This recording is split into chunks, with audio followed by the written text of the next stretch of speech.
not with the restoration shop, you can't do the same. So if you like, restoration shop is right this way.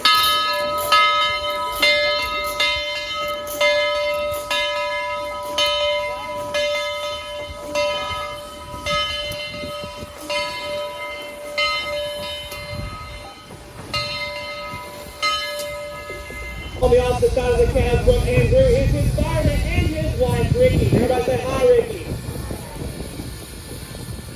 With our steam crew this week, we can finally get to the history of the 4501 here. Now, the 4501 had entered service on the Southern Railway in October of 1911. It was responsible for hauling short, fairly buoyant freight trains from 1911 up until 1948 on the Southern Railway.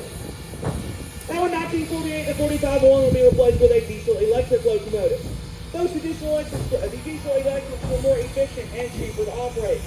Therefore, they were far superior in the eyes of the Southern Railway. Now, the 4501 would be sold in 1948 to the Kentucky and Tennessee Railway. It would operate out of Stearns, Kentucky, as K&T number 12. The locomotive would operate in Stearns from 1948 up until 1964, when in 1964 she would once again be retired in favor of a diesel-electric locomotive.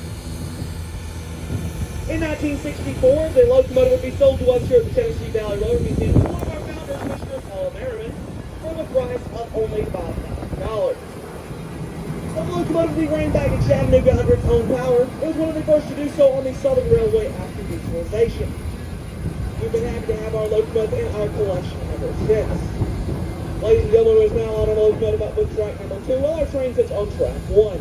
That is so we can perform what is known as a runaround. Now what that means is that our locomotive is going to go past our train and then through a switch. It'll then reverse back through that switch and recouple to the end of our train. So what was the front is now the back and vice versa.